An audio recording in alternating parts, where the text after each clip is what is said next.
Hi ළමයි කොහොමද? එන්න අද මාත් එක්ක හදමු කැරමල් පුඩින්. මේ තියෙන්නේ අද පුඩිම හදාගන්න මං භාවිතා කරන දේවල්. කිරි තියෙනවා, ඊට පස්සේ මම සීනි අරගත්තා. පානුත් ගෙදර තිබුණ නිසා මම පාන් ටිකකුත් අරගත්තා. ඊට පස්සේ බිත්තර 3ක් ගත්තා. ආපහු පුඩින් එක දාන්න ට්‍රේ එකක් තියෙනවා. රවුන්ඩ් ට්‍රේ එකක් නැති නිසා මම කොටු ට්‍රේ එකක් ගත්තේ. හැබැයි ලස්සනම මේ රවුන්ඩ් ට්‍රේ එකක් තියෙනවා නම් ඉතින් දැන් මම මේ මුලින්ම කරන්නේ සීනි ටික කැරමල් කරගන්න එක.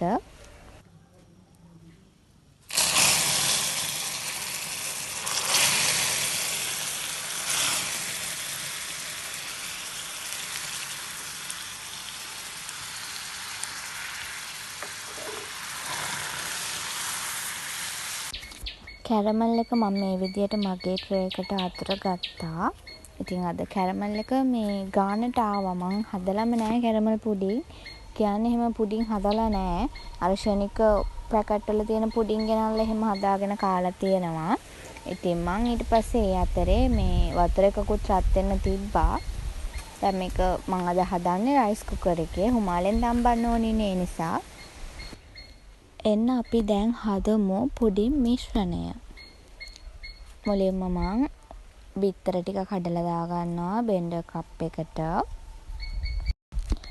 ඊට පස්සේ පිළිවෙලින් අනිත් අමුද්‍රව්‍ය ටිකත් එකතු කරලා මම මේක බ්ලෙන්ඩ් කරගන්නවා හොඳට මික්ස් වෙන්න.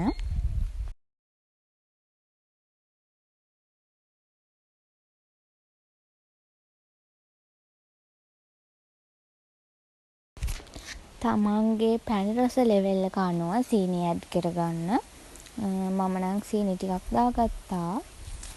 ඒක ඔයාලා කන විදියට බලලා ඔයාලට සීනි දාගන්න පුළුවන්. ඊට පස්සේ අපි මේකට එකතු කරන්න ඕන ලුණු.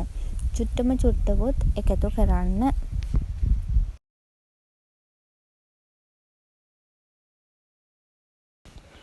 මම ඉතින් මේකට වැනිලා චුට්ටකුත් එකතු කරගන්නවා.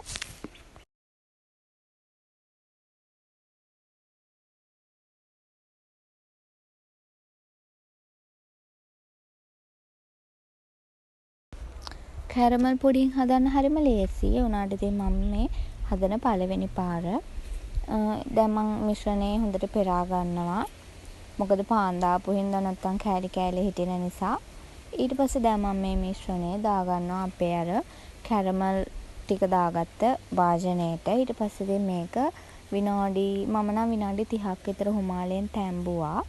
දැන් ඉතින් මේක හුමාලෙන් තැම්බෙන්න දෙන්න ඕන.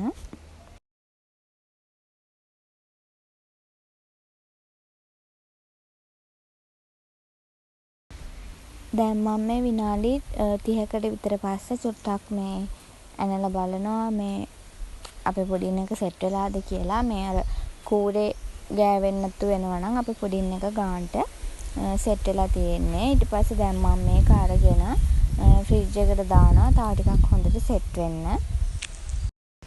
පුඩිම සෙට් වෙනකන් අද දවස කොහොමද කියලා බලමු. මං ආසම කෑමක් තමයි අල බැදුනුයි පොළුයි. මමත් මේක කවුරු හරි කියනවා දැකලා තමයි කාලා බැලුවේ. ඇත්තටම හරිම රහයි. ඉතින් ඒක අමුතුයි. මං ඒ නිසා අල බැදුන් තියෙන දවසට පොල් දාගෙන තමයි කන්නේ. ඊට පස්සේ ගෙදර කොමඩු තිබ්බා. මං කොමඩු කෑල්ලකුත් කාලා. අද තියනවා මට පොඩි වැඩක්. මං ඒක කරන්න පටන් ගත්තා. ගවුමක් මහන්න තියෙනවා. ඉතින් පොඩිම කෝල් වෙනකන් අපි ඒක කපලා මහගමු. අද මම මේ ගවුම මහන්නේ සාරි එකකින්. ඒකේ අර මේ බෝඩරේ විතරයි තියෙන්නේ. මැද්ද මොකුත් නෑ. එකම කලර් එකේ. ඉතින් මේක මහලා ඉවරුනාට පස්සේ බලන්නකො ලස්සන. මම ඉතින් මහණේ වීඩියෝ කරේ නෑ. මහලා ඉවරුනාට පස්සේ මෙන්න බලන්න ඉතින් ඒකේ ලස්සන සාරි එකකින් මැහුවා කියලා හිතා ගන්නවත් බෑ. ඉතින් මේ වීඩියෝ එක බලන ඔයාලා කැමති නම් මගේ පේජ් එකත් එක්ක එකතු වෙන්න මම ඩිස්ක්‍රිප්ෂන් එකේ ලින්ක් එක දාලා තියන්නම්. එකතු වෙන්න පුළුවන් කැමති අයට. ඔන්න දැන් මගේ වැඩේ කරලා ඉවරනකොට පොඩිමත් ගානට සෙට් වෙලා. ඉතින් දැන් මම හදන්නේ මේක අනිත් පැත්තට අරගන්න. ඇත්තටම මම බය හිටියේ ඒක කැඩේවි කියලා මේව කරනකොට. එහෙම නෑ ලස්සනට ආව පුඩින් එක. අපි ඉතින් දැන් මේකේ බලමු රස කොහොමද කියලා. මට හිතෙනවා ඒ වුණාට තව කැරමල් ටිකක් තිබ්බනම් හොඳයි කියලා. අර සමහර ඒ වගේ හොඳට කැරමල් මේ පැණි බේරෙන්න වගේ තියෙනවා. එහෙම තිබ්බනම් හොඳයි. කමක් නැහැ. ඉතින් දැන් අපි මේක කාලා බලමු රස කොහොමද කියලා. පුඩින් එක රසටම තිබ්බා. ඉතින් ඔයාලත් හදලා කාලා බලන්න. අදට මං වීඩියෝ එක ඉවර කරනවා. තවත් අලුත් ව්ලොග් එකක් අරගෙන ඉක්මනටම මං ආයේ එන්නම්. බයි බයි.